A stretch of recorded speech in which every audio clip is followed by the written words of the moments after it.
কবিগুরু রবীন্দ্রনাথ ঠাকুরের সিরাজগঞ্জের শাহজাদপুরের কাছারি বাড়িতে হামলা, ভাঙচুর এবং কর্মচারীদের মারধরের ঘটনা ঘটেছে। এই ঘটনায় দিল্লির হস্তক্ষেপ কামনা করে চিঠি দিয়েছেন পশ্চিমবঙ্গের মুখ্যমন্ত্রী মমতা ব্যানার্জি। তিনি তার চিঠিতে মোদিকে লিখেছেন যে এই ঘটনা তাদেরকে স্পর্শ করেছেন এবং কবিগুরু রবীন্দ্রনাথ ঠাকুরের স্মৃতি বিজড়িত যে বাড়িতে রবীন্দ্রনাথ ঠাকুর বহুবার এসেছেন এবং এখানে অনেক সাহিত্য তিনি অনেক সাহিত্যকর্ম তার এখানে বসে তিনি সৃষ্টি করেছেন। সেই স্মৃতি বিজড়িত বাড়িটিকে যারা ভেঙেছে তাদের বিরুদ্ধে বাংলাদেশকে অ্যাকশন নেওয়ার জন্য মোদিকে দিয়ে চাপ দেওয়ানোর কথা বলছেন মমতা ব্যানার্জি। মমতা ব্যানার্জি মোদিকে দেওয়া চিঠিতে তিনি বলেছেন যে বাংলাদেশকে যেন মোদি এ বিষয়ে কঠোর ব্যবস্থা নেওয়ার জন্য তিনি অনুরোধ করেন এবং ভবিষ্যতে যাতে এই ধরনের ঘটনা আর না ঘটে সেজন্য বাংলাদেশ সরকারকে যেন চাপ প্রয়োগ করে দিল্লি, সেজন্য মমতা ব্যানার্জি এই চিঠি দিয়েছেন মোদিকে।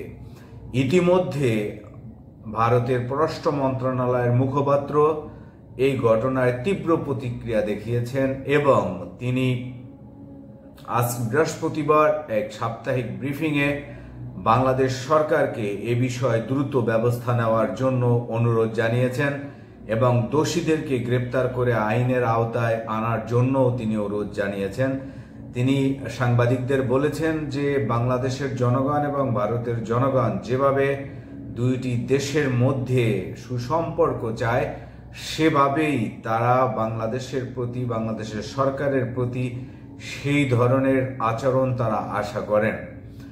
এছাড়াও দোষীদেরকে দ্রুত তা গ্রেপ্তার করে আইনের আওতায় আনার জন্য অনুরোধ জানিয়েছে দিল্লি।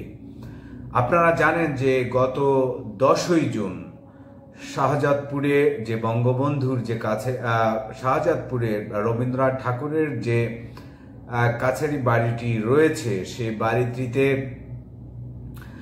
হামলা চালিয়েছে দুর্বৃত্তরা এবং হামলায় কাছারি বাড়িটির দরজা, জানালা, লাইব্রেরি সহ যে কর্মচারীদের যে কক্ষ বা কেয়ারটেকার যারা রয়েছেন তাদের বাড়িঘরে ভাঙচুর করা হয়, তাদের কক্ষ ভাঙচুর করা হয়, কর্মচারীদেরকে মারধর করা হয় এবং পরবর্তীতে সিসি ক্যামেরা ফুটেজে দেখা গেছে যে কাছারি বাড়িটির ফটক ভেঙে তার ভিতরে দুর্বৃত্তরা প্রবেশ করেন এবং বাড়িটিতে তারা সংগঠিত হয়ে একটি মব সৃষ্টি করে বাড়িটিতে ভাঙচুর চালায়।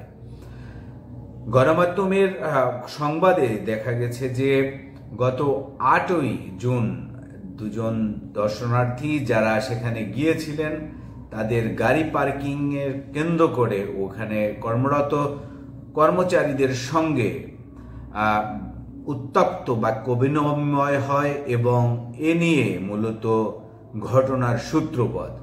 এরপর গত 10ই জুন শাহজাদপুরের স্থানীয়রা সেখানে মানববন্ধন করেন এবং উপজেলা নির্বাহী অফিসারের কাছে একটি স্মারকলিপি দেন। সেই স্মারকলিপি এবং মানববন্ধন শেষে প্রায় শতাধিক দুর্বৃত্ত সেই কাছারি বাড়িটিতে প্রধান ফটকটি ভেঙে প্রবেশ করে এবং তারা সংগঠিত হয়ে কাছারি বাড়ির জানালা এবং দরজায় ভাঙচুর চালায়, লাইব্রেরিতে গিয়ে হামলা করে। এছাড়া সিসি ক্যামেরার ফুটেজে দেখা গেছে যে সেখানে কর্মরত কর্মচারীদেরকেও তারা মারধর করেন। এই ঘটনায় ইতিমধ্যে পুলিশ একটি মামলা করেছে, মামলায় 12 জনকে আসামি করা হয়েছে। এছাড়াও অজ্ঞাত আরো 30-40 জন রয়েছে যারা এই হামলায় অংশ নিয়েছিল। এই ঘটনা ইতিমধ্যে 2 জন হামলাকারীকে পুলিশ গ্রেপ্তার করেছে বলে গণমাধ্যমকে জানিয়েছে শাহজাদপুর থানা পুলিশ। কিন্তু ঘটনা এখানেই শেষ নয়। এই ঘটনাটি ইতিমধ্যে বিভিন্ন দেশে এবং বিদেশে ব্যাপক সমালোচিত হচ্ছে। যে আপনারা জানেন, বিশ্বকবি রবীন্দ্রনাথ ঠাকুরের স্মৃতি বিজড়িত একটি স্থান হচ্ছে শাহজাদপুরের এই কাছারি বাড়িটি। এই বাড়িটিতে শত শত মানুষ ঘুরতে যান, দেখতে যান। কবিগুরুর সেখানে যে স্মৃতি রয়েছেন সেগুলো তারা দেখেন এবং সেটি উপভোগ করেন। এবং যারা রবীন্দ্র গবেষক বা রবীন্দ্রনাথের শিল্প সাহিত্য নিয়ে যারা কাজ করেন তারাও সেখানে নিয়মিত যান। সেই ঐতিহাসিক এই বাড়িটিতে যে হামলার ঘটনা ঘটেছে এটি নিয়ে বিভিন্ন শ্রেণী পেশার মানুষ নিন্দা জানিয়েছে এবং এখনো নিন্দা জানাচ্ছে। ইতিমধ্যে ভারত সরকার এ বিষয়ে তীব্র প্রতিক্রিয়া দেখিয়েছেন এবং তারা বাড়িটি যাতে আগামীতে এই ধরনের ঘটনা না ঘটে সেজন্য বাংলাদেশ সরকারকে এই বিষয়ে ব্যবস্থা নেওয়ার জন্য অনুরোধ জানিয়েছে। মমতা ব্যানার্জিও ইতিমধ্যে দিল্লিকে এ বিষয়ে চিঠি দিয়েছে, যে বিষয়টি আপনাদেরকে একটু আগেই বলেছি। তো এই বিষয়টিকে আসলে ছোট করে বা খাটো করে দেখার কিছু নেই।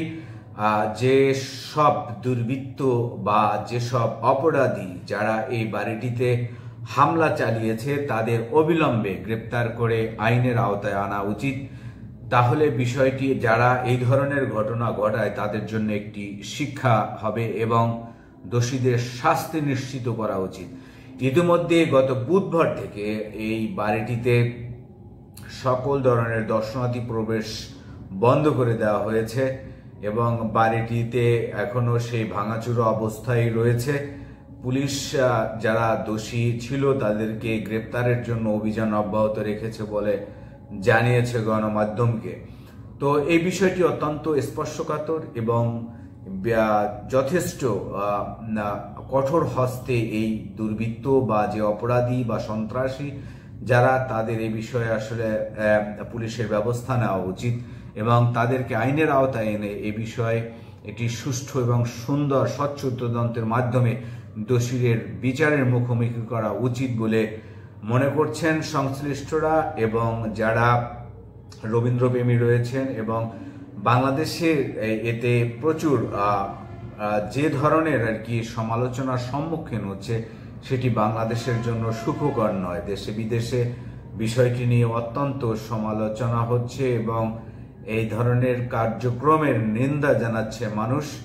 তো তাই দোষীদেরকে অবশ্যই শাস্তির আওতায় আনা উচিত। তাহলে হয়তো বা কিছুটা হলেও এই বিষয়ে মানুষের একটি ধারণা হবে যে এই ধরনের অপরাধ করে কেউ পার পাবে না এবং এই ধরনের অপরাধ করা উচিত নয়। আজকের এ পর্যন্ত। সবাই ভালো থাকুন। আল্লাহ হাফেজ।